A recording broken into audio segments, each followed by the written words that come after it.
জন্য দিয়ে দিলাম, রেডি। আর এটা হচ্ছে সোনা মায়ের জন্য সিমাই। তো এটা অবশ্যই ট্রাই করুন।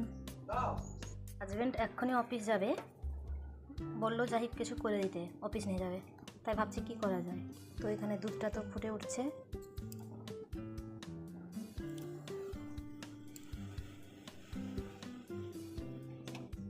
এরপরে এখানে একটা সিমাই আছে, চিড়ে একটু ভিজিয়ে দিয়েছি, চিনি আছে, তেজপাতা আছে, দেখা যাক কী করতে পারি। আমি এখানে কিছু সিমাইকে ভালো করে ভেজে নিব, লাল লাল করে। চিড়ার মধ্যে লবণ দেওয়া আছে, ভিজে গেছে। এই দুধের মধ্যে চিড়াটা দিয়ে ভালো করে ফুটিয়ে নিব। এটা ভালো করে ফুটো। এখানে ভিজানো সাবুও অ্যাড করতে পারো, আরও ভালো লাগবে। ফুটে গেছে, এবার এর মধ্যে সিমাইটা দিয়ে দেবো।